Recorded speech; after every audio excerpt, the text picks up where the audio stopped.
Sir मैं केतली से कर रहा हूँ। मुख्तसर पूछना ये है, मेरे बहुत से अजीज रिश्तेदार अहमदी हैं जी, लेकिन मुझे इस वक्त आप उनसे कोई अच्छी यानी कि आप नहीं मिला। मिर्जा गुलाम अहमद साहब ने जो दावा किया था वो किस चीज का दावा किया था, प्लीज काइंडली तफसील से मुझे बताना जो मेरा मैं भी समझ सकूं। अच्छा ठीक है।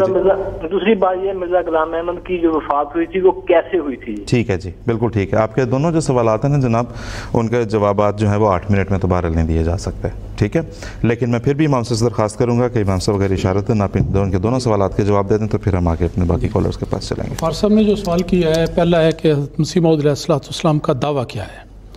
दावे के बारे में याद रखना चाहिए, बुनियादी तौर पर आपका दावा ये है कि आपको अल्लाह ताला ने खिदमत इस्लाम के लिए, इहयाए इस्लाम के लिए मुकर्रर किया है। इससे मुराद ये है कि आपका मामूरियत का दावा है कि आपने ये फरमाया कि मुझे अल्लाह ताला ने इल्हामन कहा कि कुल इन्नी उमिर तो, कि मुझे हुक्म दिया गया है, तो जिसको हुक्म दिया जाए वो मामूर होता है। अल्लाह ताला ने आपको खिदमत इस्लाम और इहयाए इस्लाम के लिए मामूर किया। आप मुजद्दद सदी भी थे, वो मुजद्दद आखिर ज़मान भी हैं। फिर आपको अल्लाह ताला ने हज़रत मसीह मऊद का मुकाम भी अता किया। मसीह मऊद से मुराद वो हज़रत ईसा बिन मरियम इसालतन उनके दोबारा आने की बात नहीं, बल्कि मुराद ये है कि आखिरी ज़माने में जिस मसीह इब्न मरियम ने एक बरूसी रंग में मुसलमानों की हिदायत और रहनुमाई के लिए आना है, उसके आने का वादा आपके वजूद के ज़रिए पूरा हुआ। इसी वजह से हम कहते हैं आप मसीह मऊद हैं, वो मऊद हैं जिसका वादा दिया गया था। इसी तरह आपको अल्लाह ताला ने इमाम महदी का मनसब अता फरमाया।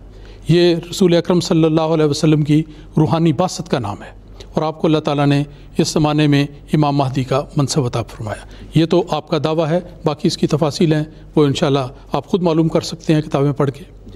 दूसरा सवाल का हिस्सा था कि हज़रत मसीह पाक अलैहिस्सलाम की वफ़ात किन हालात में हुई। देखें, वफ़ात हो या कोई और बात हो, उसके गवाह तो वो होते हैं जो मौके पर मौजूद होते हैं, न वो जो वहाँ पे मौजूद ही नहीं, न वो जो उस ज़माने में पैदा ही नहीं हुए। सुनी सुनाई बातें, गलत दरोग बातें सुन के उनको आगे फैलाने वाले वो गवाह नहीं हो सकते। तो जो उस ज़माने में लोग वहाँ पे मौजूद थे, उनके घर के अफराद थे, अहले खाना थे, सहाबा थे, उन सब की मुश्तरका गवाही ये है कि आप वहाँ पे लाहौर में तशरीफ़ ले गए थे और इसहाल की शिकायत थी जिसकी वजह से कमज़ोरी इंतहा को हुई और उसके नतीजे में आपका विसाल हुआ। और ये बात सिर्फ़ उन अफराद की सच्ची गवाही नहीं जो आपके करीब तरीन थे, बल्कि जो आपके मुआलिज थे, गैर मुस्लिम थे और वो इलाज कर रहे थे, लाहौर के अस्पताल के इंचार्ज थे, उनकी भी अपनी गवाही है। उन्होंने बाकायदा तहरीरी सर्टिफिकेट इसी बात का दिया और इसी बिना पर आपका जनाजा रेल गाड़ी में सवार करके लाहौर से बटाले तक गया और बटाले से आगे फिर कादियान पे गया। ये कानूनी तौर पे हो नहीं सकता अगर उनकी वफ़ात किसी और बीमारी से हुई हो। तो इस लिहाज से ये बड़ी सीधी सी बात है, लोगों ने एक झूठ बना लिया है और झूठ को आगे बोलते चले जाते हैं और समझते हैं कि शायद हम ज़्यादा ऊंची बोलेंगे, ज़्यादा बार बार बोलेंगे तो ये झूठ शायद किसी दिन सच बन जाए। तो ये यकीन रखें कि जो सच है वो सच है और वही सच है जिसका जिक्र मैंने आपके सामने कर दिया। बहुत बहुत शुक्रिया।